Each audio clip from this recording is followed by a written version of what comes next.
Venir aquí es como un sueño de muchas oraciones levantadas ante el trono celestial y verlas cumplidas en detalles muy pequeños. Y detalles pequeños que también David nos va a hablar en el Salmo 139. Así que les pido por favor si pueden ir a sus Biblias, al Salmo 139, Salmo de David. Y mientras que ustedes van y encuentran ese Salmo, Salmo 139, me gustaría introducir el mensaje de la siguiente manera. En su libro, Hacia el conocimiento de Dios, el autor, J.I. Packer, dice lo siguiente: ¿para qué hemos sido creados? Respuesta: para conocer a Dios. Siguiente pregunta: ¿qué meta deberíamos de fijarnos en esta vida? Respuesta: la de conocer a Dios. Siguiente pregunta: ¿qué es eso mejor que existe en la vida?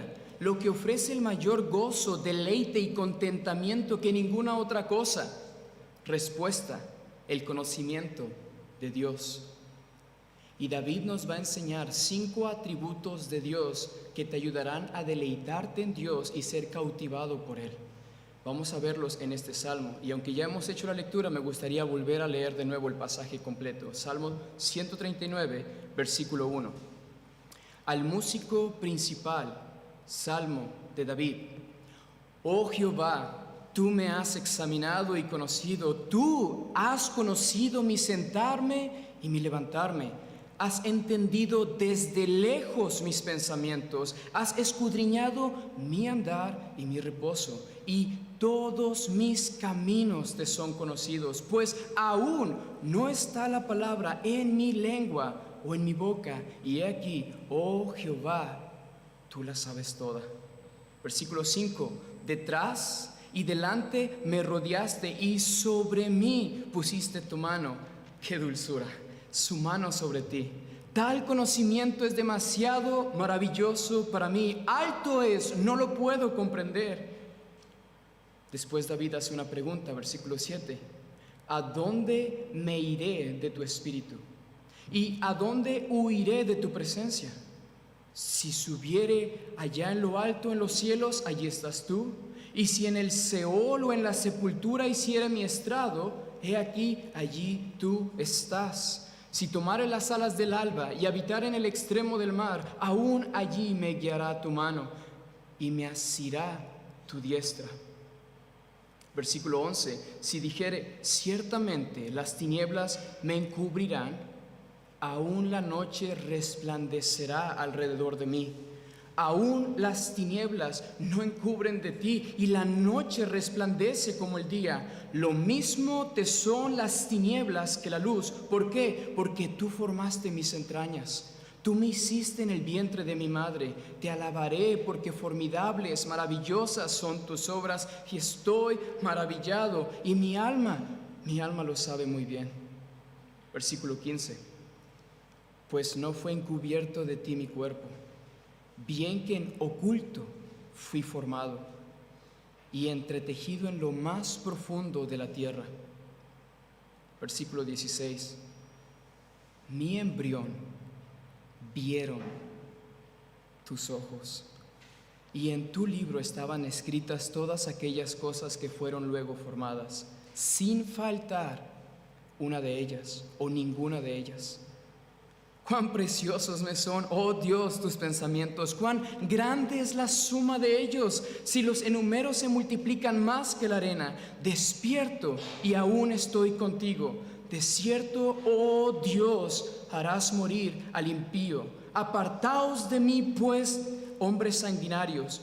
¿Por qué blasfemias dicen ellos contra ti, oh Dios? Tus enemigos toman en vano tu nombre. ¿No odio, oh Jehová, a los que te aborrecen, y me enardezco contra tus enemigos? Versículo 22. Los aborrezco por completo. Otra palabra por aborrecer es los odio por completo. Los tengo por enemigos. Y concluye David con estas palabras: examíname, oh Dios, y conoce mi corazón. Pruébame y conoce mis pensamientos, y ve si hay en mí camino de perversidad, y guíame en el camino eterno. Oremos.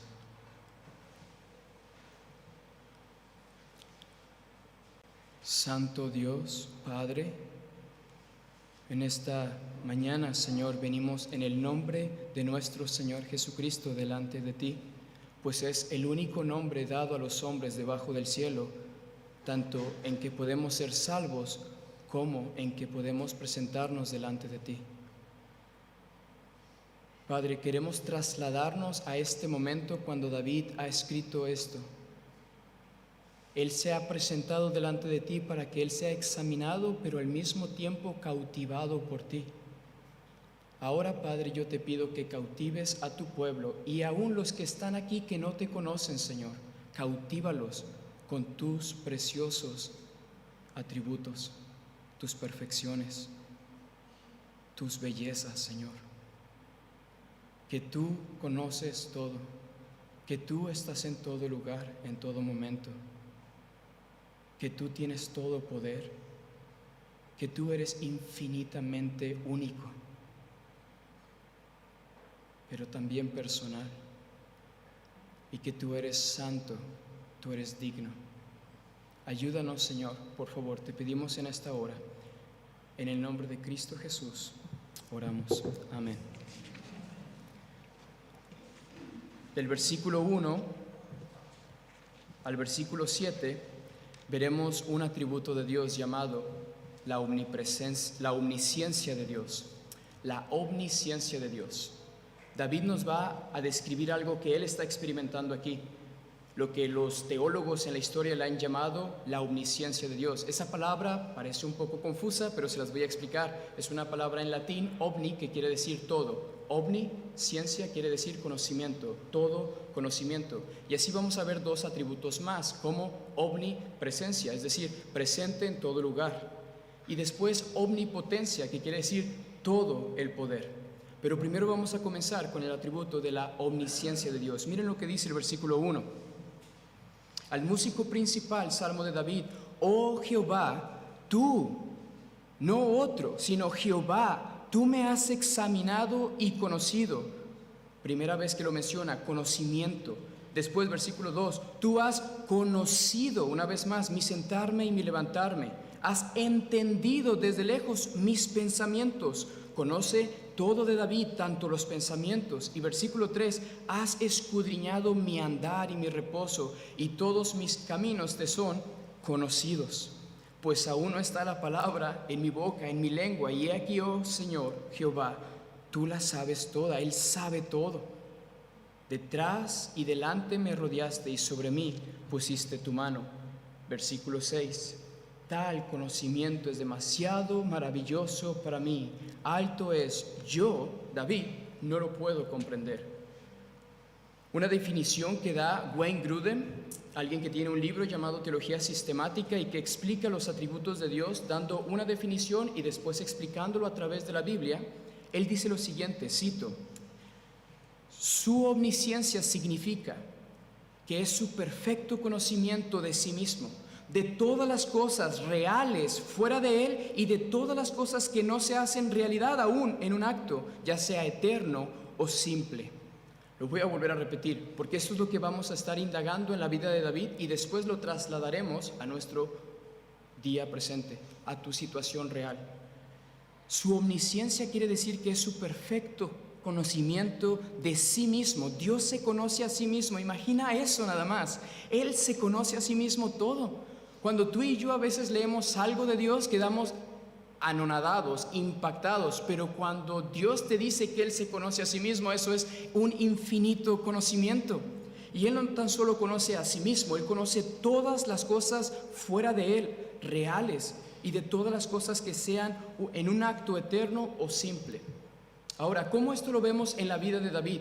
De la siguiente manera: imagínate que tú y yo pudiéramos caminar al lado de este hombre de Dios llamado David, conforme al corazón de Dios, y pudiéramos escuchar la manera en la que él oraba a Dios y cantaba a Dios, porque los salmos son oraciones. pero los salmos también son cantos. Entonces él cantaba atributos de Dios, él oraba atributos de Dios. Y él lo que está haciendo aquí ahora es empezar por sí mismo. Y luego lo va a hacer cada vez más grande. Miren lo que dice el versículo 1. Oh Jehová, tú a mí me has examinado. Él no va a empezar, tú has examinado la tierra entera. Tú lo has hecho personalmente conmigo. A mí me conoces. Tú has conocido mi sentarme y mi levantarme. Has entendido desde lejos mis pensamientos. ¿Cómo Dios conocía desde lejos los pensamientos de David? El jueves, si no me equivoco, cuando estuvimos en el estudio bíblico aquí, hablamos acerca de el primer libro de Samuel, capítulo 17, la historia famosa de David y Goliat.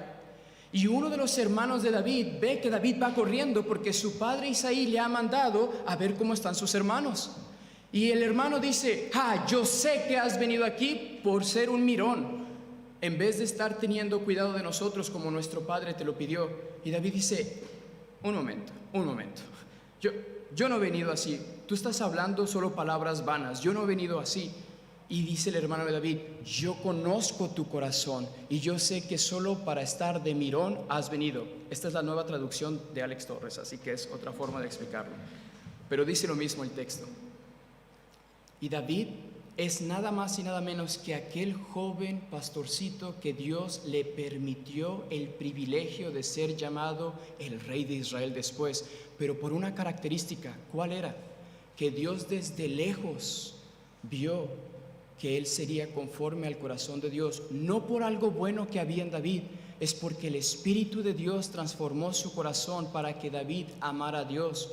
Porque cada uno de nosotros que conoce a Dios es porque Dios nos amó primero. Nosotros le amamos a Él, dice el apóstol Juan, porque Él nos amó primero. Y cuando Él transforma el corazón de David, es entonces que David se siente expuesto ante aquel Dios que tiene todo conocimiento desde que Él era pastorcito de ovejas hasta el momento que Él es declarado el rey de Israel. Pero aquí llega un punto en la vida de David donde no importa si es en su sentarse, en su levantarse, él está consciente que sus pensamientos son expuestos delante de Dios como si Dios tuviera una vista láser, como si todo el tiempo, yo sé que ustedes que están aquí, y lo voy a hacer muy práctico esto, si yo pudiera sacar todos los pensamientos que tienen en este momento y los pusiera en ese proyector y los pasáramos aquí, algunos quisieran salir corriendo porque a lo mejor están diciendo cosas y pensando cosas que dices: no estoy poniendo atención al mensaje, estoy pensando en la comida del ratito o en mi salida o en mi reunión. Dios conoce eso, y Dios conocía tal cuidadosamente los pensamientos de David que David se sentía expuesto, y esto puede causar dos cosas. Si tú conoces a Dios y Dios conoce todo lo que tú has pensado, es un consuelo. Pero si tú no conoces a Dios y Dios conoce todos tus pensamientos, eso no es un consuelo. Eso es algo que te llena de pavor y terror. Eso es algo que no te deja estar tranquilo, no te da paz. Pero si tú realmente has conocido a Dios, empieza a cautivarte el atributo de Dios de que Él conoce todas las cosas que has pasado, estás pasando o pasarás. Mira lo que dice después el versículo 4. Pues aún no está la palabra en mi lengua.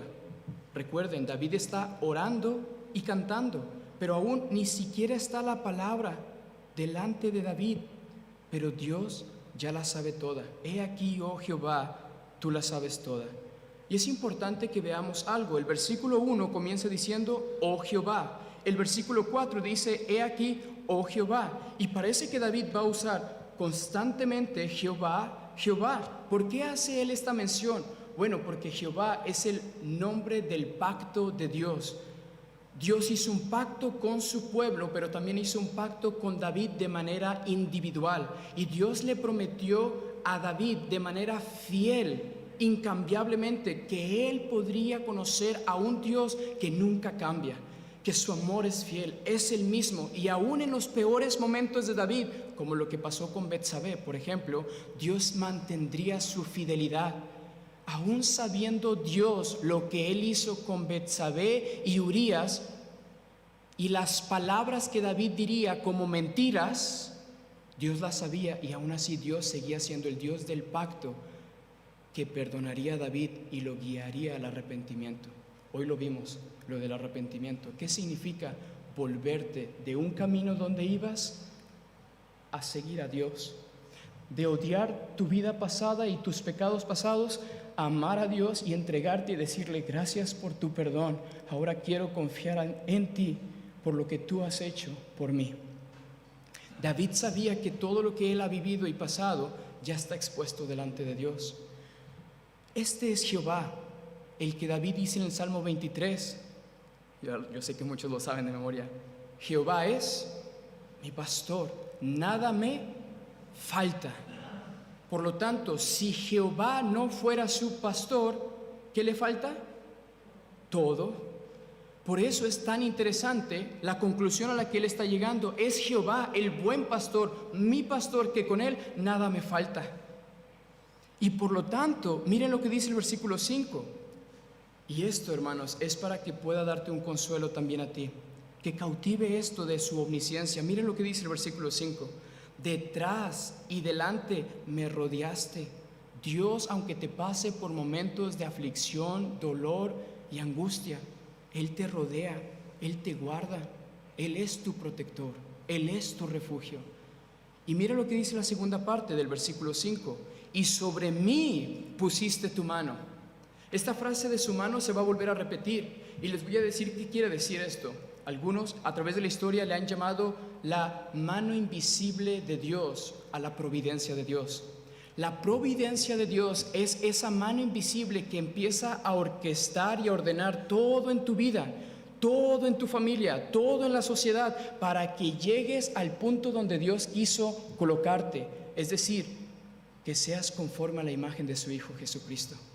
No importa si va a haber muerte en tu familia, si va a haber nueva vida, ya sea que vengan bebés en camino. No importa si pasas una despedida de un trabajo, una renuncia o un nuevo trabajo. No importa todo lo que Dios vaya permitiendo en tu familia, discusiones en el matrimonio, problemas con los hijos, un mal trabajo, un mal empleado, un mal jefe. Todas estas cosas son dirigidas por la buena mano de Dios providencial, porque Él te conoce y sabe cuál es el mejor lugar para ponerte según sus planes. No te va a poner donde tú estés cómodo. Él va a ponerte y colocarte donde más tú puedas ser transformado a la imagen de su Hijo, donde más tú puedas ser alguien que se deleite en Él y esté satisfecho con Él, no en lo que tú puedas obtener en este mundo. Y David sabía eso y concluye después de este conocimiento, versículo 6: tal conocimiento es demasiado maravilloso para mí, alto es, no lo puedo comprender. David termina con lo que se ha llamado una doxología, una manera de expresar alabanza a Dios por tal conocimiento. Ahora David empieza con él de que Dios lo conoce todo. Ahora vamos a pasar al otro atributo, que es la omnipresencia de Dios. Versículo 7 al 12. Leamos, versículo 7 al 12. ¿A dónde me iré de tu espíritu? ¿Y a dónde huiré de tu presencia? Si subiera a los cielos, allí estás tú. Y si en el Seol o en la sepultura o en la tumba hiciere mi estrado, he aquí allí tú estás. Si tomare las alas del alba y si habitar en el extremo del mar, aún allí me guiará tu mano y me asirá tu diestra. Si dijere, ciertamente las tinieblas me encubrirán y aún la noche resplandecerá alrededor de mí. ¿Por qué? Porque aún las tinieblas no me encubren de ti. Y la noche resplandece como el día. Lo mismo te son las tinieblas que la luz. ¿Cómo podemos entender el atributo de la omnipresencia de Dios? De la siguiente manera. Ahora voy a citar una cita muy corta del pastor John MacArthur. Él dice lo siguiente, cito: Dios está presente con todo su ser en cada punto del espacio. Dios está presente con todo su ser en cada punto del espacio. Pero no tan solo eso, yo añado, esto es el fin de la cita: Dios está de manera especial con su pueblo. En su omnipresencia, Dios está contigo en los momentos cuando tú menos te lo imaginas. No sé si recuerdan ustedes una frase y una imagen de un cuadro donde hay unas huellas caminando por la playa. Eso yo no lo entendía antes. Mi mamá lloraba mucho cuando veía esa imagen y yo no entendía por qué. Y la frase dice, y es muy interesante: ¿por qué me has dejado cuando estoy pasando los momentos más difíciles y las huellas que están solamente son las mías y ya no hay más dos huellas, pero están solo unas? Y Dios dice, supuestamente en este cuadro, es que cuando tú estabas en tus momentos más difíciles, yo te cargaba en mis brazos y no eras tú el que ibas caminando. Yo estaba contigo y yo te llevaba en mis brazos. Eso es un cuadro y no es inspirado por Dios, no está en la Biblia, pero comunica que la omnipresencia de Dios, que Él está presente en todo tiempo y en todo lugar, es real para el pueblo de Dios. Tanto así que el mismo Señor de David, el Dios de David, es el que le dice a sus queridos apóstoles en la Gran Comisión la siguiente frase: yo le he llamado el gran consuelo. Id y haced discípulos a todas las naciones, bautizándolos en el nombre del Padre, del Hijo y del Espíritu Santo. Y Jesús, como el buen pastor, agrega una frase: y he aquí, yo estoy con vosotros todos los días hasta el fin del mundo. No tan solo va a dejarte su palabra para que recuerdes sus promesas, Él garantiza su presencia contigo. Él va a estar ahí y Él está ahí. No hay algo que te pueda alejar de Él. Ahora, quiero explicar algo de este texto, porque algunos se han confundido en el versículo 7 pensando que David quiere huir y que se quiere alejar. Miren lo que dice el versículo 7. Es una pregunta retórica. Él dice: ¿a dónde me iré de tu espíritu y a dónde huiré de tu presencia? Y después la clave está en el versículo 8. Si subiere a los cielos, ahí estás tú. Si en la tumba hiciere mi estrado, allí tú estás. Versículo 9, si tomare las almas. Estos son supuestos, si lo puede hacer, no que lo está haciendo. Para podérselos explicar de una manera más clara, ¿recuerdan la historia de Jonás? Jonás no hizo, si acaso huía de la presencia de Dios para no obedecerlo, él huyó. Jonás escucha la revelación de Dios y Dios le dice: mira, mi profeta consentido, esa es Nínive, 120,000 personas en esta ciudad pecadora. Tú recibes el mensaje y tú vas a ese lugar y predicas. Y Jonás dice: no, yo voy a huir a otro lado y que tú mandes a cualquier profeta. Jonás huye del mandamiento profético de Dios y se va a otro lado. Y la historia que la entendemos, no puedes huir de la presencia de Dios.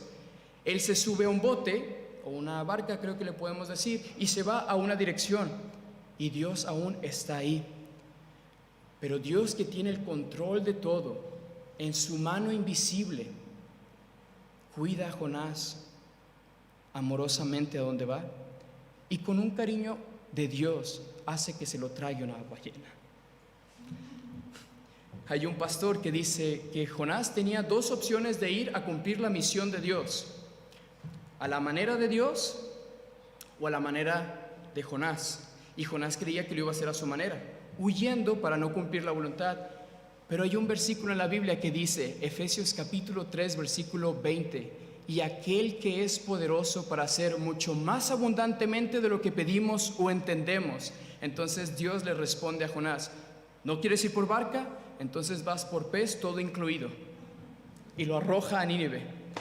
Le dio algas, quizás peces allá adentro. Lo mantuvo bien, lo mantuvo con vida. 3, dice la Biblia, 3 noches estuvo en el vientre de ese gran pez o ballena. Y solo para concluir con la historia de Jonás, que también es muy, muy chistoso, es que una niña estaba en su escuela y la maestra era atea, no creía en la Biblia, no creía en las historias de Dios, ni en Jonás. Y dice a la niña: ¿pero tú vas a creer esa historia? ¿Que Jonás estaba dentro de una ballena? ¿Que se lo comió una ballena y estuvo vivo? Dice: sí, maestra, y aunque la historia dijera lo contrario, de que fue Jonás que se comió la ballena, creería también, porque es palabra de Dios. Esa es la manera en la que tú y yo confiamos en la palabra de Dios, no en lo que los profesores nos quieran decir o las personas que no creen nos quieran enseñar. Es lo que Dios dice, lo único que vale la pena. Lo único que tiene para David y para nosotros esa forma de reaccionar en consuelo y en ser cautivados por Él. Tal conocimiento es maravilloso. Ahora, entonces David no está huyendo, David está suponiendo si lo hiciera para podernos a nosotros dar esta imagen. El cielo lo está describiendo como el cielo que vemos. El Seol lo está describiendo como la tumba. En cualquier lugar nunca vamos a escaparnos de Él. Y una vez más, por un lado eso es un consuelo para el creyente, por otro lado eso es terrorífico para el que está huyendo de la presencia de Dios y no quiere atender al mensaje de salvación y de amor. Porque Jesús, nuestro Señor Jesucristo, dijo: ¿cuántas veces quise reunirlos como la gallina sus polluelos? Es una imagen para decir que con amor y cariño quererlos atraer hacia Él, y no quisiste, te alejaste. Pero Dios a veces permite ese tipo de abandono para que cuando vengan consecuencias en tu vida de darle la espalda a Dios, Él aún así puede ser hallado. Buscadle mientras pueda ser hallado, llamarle mientras que está cercano, dice Proverbios capítulo 1.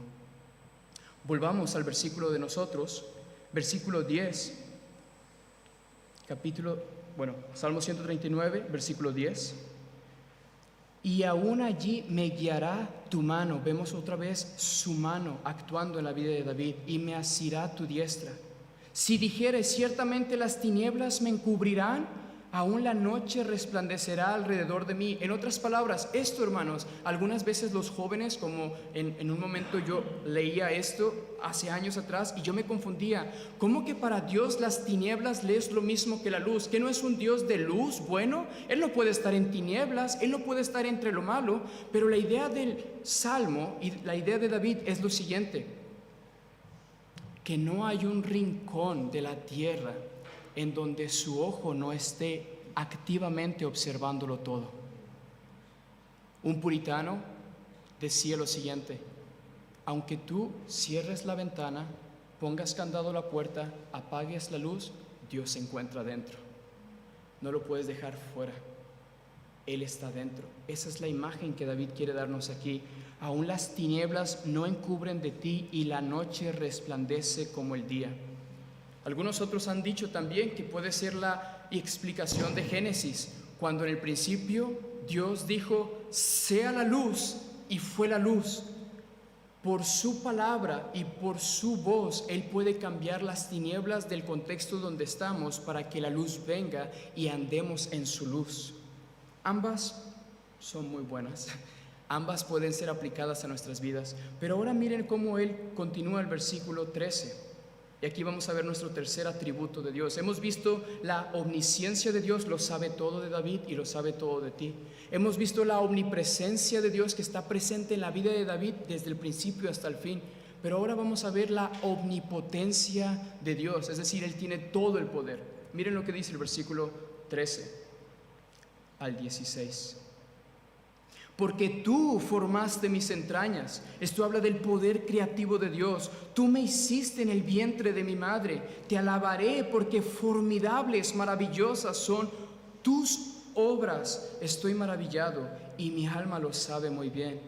No fue encubierto de ti mi cuerpo, bien que en oculto fui formado y entretejido en lo más profundo de la tierra. Mi embrión vieron tus ojos, y en tu libro estaban escritas todas aquellas cosas que fueron luego formadas, sin faltar ni una de ellas.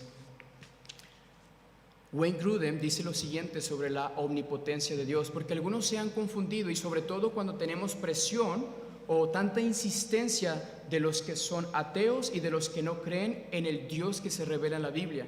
Dicen: sí, si tu Dios fuera todopoderoso y tuviera todo el poder para poder hacer un mundo tan grande como el que estamos, y Él tuviera el poder de hacer una roca tan grande, entonces Él destruiría la tierra y no podría cargarla porque sería la roca más grande.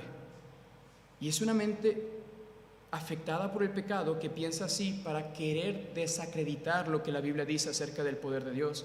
Pero les digo algo: Dios no actúa de acuerdo a las definiciones y presuposiciones del hombre, y menos de los pecadores. Entonces, ¿cómo es una definición de la omnipotencia de Dios? Cito, Wayne Grudem dice, quiere decir que Dios puede hacer toda su santa voluntad. El filtro del poder de Dios, porque tiene un filtro, su poder es su santa voluntad. Él solo va a hacer sin contradecir ningún otro atributo. Si Él es santo, santo, santo, Él solo puede con su omnipotencia o con todo el poder hacer cosas que resulten para el beneficio de su santidad y el beneficio de la armonía de los demás atributos. Alex, ¿y cómo vemos esto aquí? En el texto, miren hermanos, versículo 13, tú formaste mis entrañas, tú me hiciste en el vientre de mi madre. Esto está muy interesante porque el versículo 15 dice, no fue encubierto de ti mi cuerpo, bien que en oculto fui formado y entretejido en lo más profundo de la tierra. Mi embrión vieron tus ojos. Esto es lo mismo que Job dice. Vayan conmigo a Job capítulo 10. Job, un libro antes de Salmos, capítulo 10, y presten atención con lo que Job ha escrito. Job, capítulo 10, está haciendo una lamentación Job aquí. Y vamos a leer desde el versículo 7 en adelante. Escuchen esto, Job 10, versículo 7. Aunque tú sabes que no soy impío, según la descripción de Job, y que no hay quien de tu mano me libre. Versículo 8. Tus manos me hicieron y me formaron, y luego te vuelves y me deshaces. Acuérdate que como a barro me diste forma, y en polvo me has de volver. ¿No me vaciaste como leche y como queso me cuajaste? Versículo 11. Me vestiste de piel y carne, me tejiste con huesos y nervios. Vida y misericordia me concediste, y tu cuidado guardó mi espíritu. Estas cosas tienes guardadas en tu corazón. Yo sé que están cerca de ti. Qué imagen, qué consuelo de David, que al meditar en la omnipotencia de Dios, en el atributo de que Él es todopoderoso, lo está aplicando de manera tan íntima que se está recordando el momento donde Dios hizo de una manera tan detallada a David, así como Job lo pensó. Así como tú y yo fuimos formados por Él, por su mano. ¿Qué más tiene que decirnos la omnipotencia de Dios? Vamos a verlo en sus obras, porque Él lo dice, que esto es, que son formidables, maravillosas son tus obras. Volvamos al Salmo 139, versículo 14. ¿Por qué es que David puede ser cautivado por los atributos de Dios? Porque él sabe la Biblia. Y esto es un punto, amigos que nos visitan y hermanos que están aquí, que el desconocer nuestra Biblia hace que no seamos cautivados y que no nos llame la atención saber más de Él. El pueblo que desconoce a su Dios vive como si Dios no existiera. Pero David conoce las obras de Dios. ¿Cuáles? Él, con la palabra de su poder en el principio, hizo en 6 días literales de 24 horas los cielos y la tierra. Él, con el poder de su palabra, dijo, sea la luz, y fue una voz de autoridad, y fue la luz. No hubo nadie que detuviera su voz.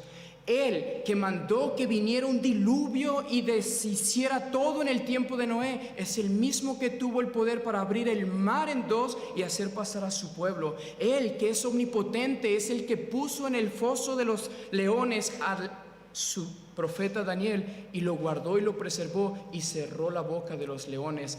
Él, que tiene el poder de que Sadrach, Mesach y Abednego, los 3 amigos de Daniel, pudieran estar en el horno de fuego sin quemarse ni uno de sus cabellos. Él, que tenía el poder de enviar a su hijo, vivir en la tierra, y por su omnipotencia, Jesucristo, el Hijo de Dios, fue hasta la cruz, y en la cruz llega a tomar el lugar que tú y yo merecemos, y Dios, con la ira todopoderosa que Él tiene, descarga sobre un cordero sin mancha en la cruz, para que tú y yo podamos ver que Dios tiene obras poderosas. Pero su poder no queda hasta en la cruz. Él tiene el poder de resucitar de entre los muertos. y resucitó a Jesucristo de entre los muertos. Él tiene el poder de hacer cielos nuevos y tierra nueva, donde mora la justicia y ya no habrá lágrimas, ya no habrá dolor, ya no habrá pecado. Ese es el poder que cautiva a David. Pero hay otro enfoque de la omnipotencia de Dios. Miren lo que dice el versículo 16 en la segunda parte. Lean conmigo. Y en tu libro estaban escritas todas aquellas cosas que fueron luego formadas, sin faltar una de ellas. ¿Sabes que Dios tiene el poder de controlar tu vida? En su omnipotencia, Él escribió no tan solo todos los días que tú ibas a vivir. Algunos viven 100 años, otros 90 años, unos 80 años, otros más jóvenes. Dios no tan solo escribió el día 1 y el día final. Él escribió, dice ahí el texto, estaban escritas todas aquellas cosas que fueron luego formadas. La agenda de tu vida o lo que pasa en tu vida fue escrito por Dios con lujo de detalles. Todo. La decisión que Dios permitió que tomaras que no salió bien, la situación adversa en tu familia, en tu vida que no va del todo bien, la situación después del COVID, todo lo que hemos pasado y tenido que enfrentar, Dios diseñó y dejó escrito que todo eso aconteciera sin faltar una de sus cosas. Él lo hizo con un propósito. ¿Cuál propósito? ¿Por qué es que Él escribe esto? ¿Por qué David pasa de que Él conoce a un Dios que todo lo sabe, conoce al Dios que está en todo lugar y conoce a un Dios que es todopoderoso? Porque David entonces quiere que tú y yo podamos ser consolados de tal forma que el día de mañana, pase, lo que vamos a enfrentar fue escrito por un Dios bueno, bondadoso, que te conoce y que nada pasa a tu vida si no pasa primero por sus manos. Y este Dios es el Dios que tiene que cautivarnos. Es que Él te ama. Él te ha cuidado, Él te ha preservado la vida. No creas que te ha dado la espalda. En todo este tiempo que tú has pasado, Él ha sido el que controló todo y escribió cada uno de esos días sin faltar ninguno de ellos. Versículo 17 y 18. Vamos a ver otro atributo aquí. Versículo 17 comienza diciendo: cuán preciosos me son, oh Dios, tus pensamientos. Cuán grande es la suma de ellos, si los enumero se multiplican más que la arena. Despierto y aún estoy contigo. Algunos se preguntarán: ¿qué atributo vemos aquí? ¿Qué podemos considerar de Dios? Mire lo que dice el versículo: cuán preciosos me son, oh Dios, tus pensamientos. Cuán grande es la suma de ellos, si los enumero se multiplican más. Está hablando de la infinitud de Dios. Dios es infinito y una manera de verlo es que sus pensamientos son más grandes que nuestros pensamientos y sus planes más grandes que nuestros planes. Eso es lo que dice el profeta Isaías en Isaías capítulo 55. Acompáñenme un momento del profeta Isaías. Después de Proverbios, Eclesiastés, Cantares, se encuentra Isaías capítulo 55.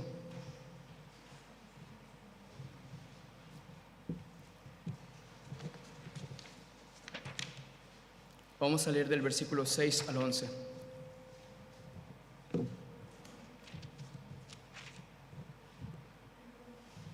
Buscad a Jehová mientras pueda ser hallado, llamadle en tanto que está cercano.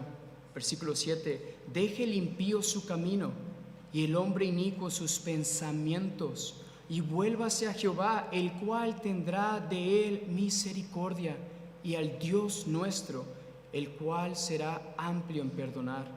¿Por qué? Dice Dios a través de su profeta: porque mis pensamientos no son vuestros pensamientos, ni vuestros caminos mis caminos, dijo Jehová. Versículo 9: como son más altos los cielos que la tierra, así son mis pensamientos o mis caminos más altos que vuestros caminos, y mis pensamientos más que vuestros pensamientos. Porque como desciende de los cielos la lluvia y la nieve, y no vuelve allá, sino que riega la tierra y hace germinar y producir, y da semilla al que siembra y pan al que come. Versículo 11, un texto muy conocido. Así será mi palabra que sale de mi boca, no volverá a mí vacía, sino que ¿qué? Hará lo que yo quiero y será prosperada en aquello para que la envíe.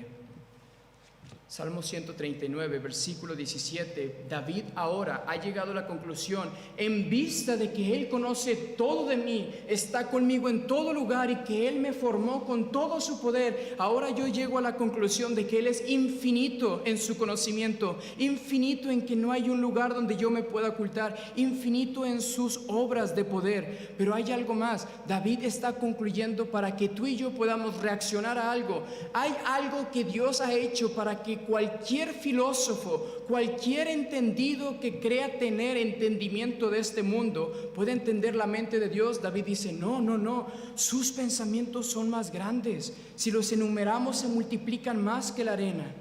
Y David llega a un punto entonces, como el apóstol Pablo en Romanos capítulo 11, versículo 33 al 36, cuando el apóstol Pablo prorrumpe en una doxología y dice, oh profundidad de las riquezas, de la sabiduría y de la ciencia de Dios, cuán insondables son sus juicios e inescrutables sus caminos, porque ¿quién entendió la mente del Señor? ¿O quién fue su consejero? ¿O quién le dio a Él primero para que le fuese recompensado? Porque de Él, por Él y para Él son todas las cosas, a Él sea la gloria. David llega a un punto donde ha sido elevado a concluir, este Dios es infinito, yo no puedo más. ¿Qué debo de hacer con tal conocimiento? Siguiente atributo, la santidad de Dios, la dignidad de Dios. Algo que hablaba con Pepe, el pastor Pepe Moreno, es que la teología tiene consecuencias. Nuestra teología tiene consecuencias. Todo lo que tú crees en teología tiene algo práctico que vas a vivir. Sin conocimiento vas a vivir de una vida desenfrenada. Con conocimiento bíblico y correcto vas a vivir la vida que a Dios le agrada. Así que las prioridades de Dios con una buena teología se hacen tus prioridades. Así que lo que Dios aborrece o detesta, tú lo empiezas a detestar y aborrecer. Y miren lo que dice el versículo 19. Y con esto vamos a concluir al versículo 24. David ahora reacciona y dice, de cierto, oh Dios, harás morir al impío. Qué drástico, ¿no? Él está hablando tanto de su relación con Dios y ahora cambia drásticamente y dice, harás morir al impío, al pecador. Apartados pues de mí hombres sanguinarios o aquellos asesinos. ¿Por qué, David? Porque blasfemias dicen ellos contra Dios. Y tus enemigos toman en vano tu nombre. No odio, oh Jehová, los que te aborrecen. Se han convertido en mis enemigos. No me enardezco contra tus enemigos, los aborrezco por completo, los tengo por enemigos. Esto pareciera muy violento de David. Algunos dirían, es que era el rey David, tenía que ser sanguinario y matar personas. No necesariamente. David está teniendo un proceso que cada creyente debe de tener cuando conoce al Dios de las Escrituras, y es que tú comienzas a ver la vida, la manera de Dios a través de los valores de Dios, las sagradas Escrituras. Esto fue lo que nuestro Señor Jesucristo entendió. Les voy a recordar cuando Él oró el Padre Nuestro. Padre nuestro que estás en los cielos, santificado sea tu nombre. Esa palabra, santificado sea tu nombre, es que no tomen en vano el nombre de Dios. Sí, puede aplicar, pero hay algo más.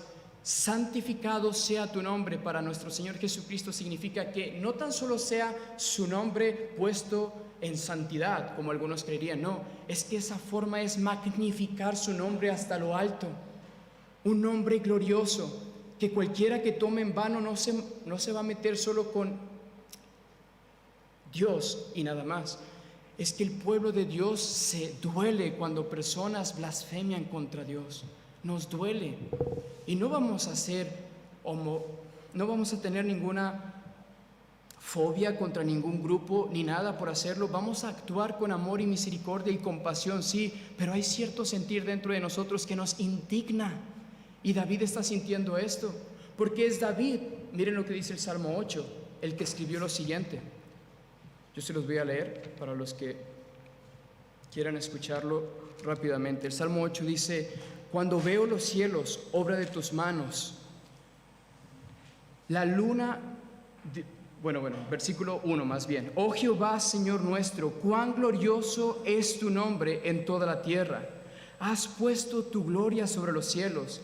De la boca de los niños, versículo 2, y de los que maman, fundaste la fortaleza a causa de tus enemigos, para hacer callar al enemigo y al vengativo. Y ahora sí, versículo 3. Cuando veo tus cielos, obra de tus dedos, la luna y las estrellas que tú formaste, digo, ¿qué es el hombre para que tengas de él memoria? ¿Y el hijo del hombre para que lo visites? Le has hecho poco menor que los ángeles, y lo coronaste de gloria y de honra. Le hiciste señorear sobre las obras de tus manos, todo lo pusiste debajo de sus pies, ovejas, bueyes, todo ello, y asimismo las bestias del campo, las aves de los cielos y los peces del mar, todo cuanto pasa por los senderos del mar. Versículo 9 y cierra igual. Oh Jehová, Señor nuestro, cuán grande es tu nombre en toda la tierra. El nombre de Dios para David era grande. Ofender a Dios era algo que le molestaba a David. David podía reaccionar en su propia fuerza y en su propia carne, pero no lo hace. David entonces va a aplicar algo que Jesucristo hizo: orar a Dios, y antes de pensar en que alguien está haciendo mal, David reacciona y dice: no, espera, yo tengo que examinarme a mí mismo. Yo primero, antes de corregir a los demás, aunque sé que están haciendo mal, ¿no será que yo estoy tomando en vano el nombre de Dios? ¿No será que yo no estoy tomando como correctamente debe de ser puesto su nombre en mis labios, en mis pensamientos, en mi corazón? Entonces David se autoexamina y así va a cerrar el Salmo. Salmo 139, versículo 23 y 24. Examíname a mí, oh Dios, y conoce tú mi corazón. Ha dejado los enemigos de un lado David, ahora se está enfocando en él una vez más. Pruébame a mí y conoce mis pensamientos, y ve tú si en mí hay camino de perversidad, y guíame en el camino eterno. Conclusión, aplicación para todos nosotros es: yo no voy a juzgarte anticipadamente de cómo tú reaccionas ante cada uno de estos atributos. No lo voy a hacer, pero tú hazlo delante de Dios.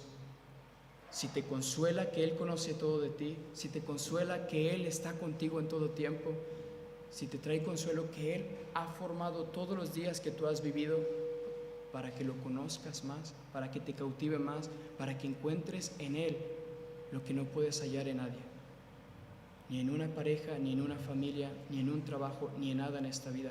Solo Él puede satisfacer tu corazón. Si Él te examina y hay algo en ti que tenga que ser confesado, confesémoslo. Miren lo que dice J.I. Packer en su libro.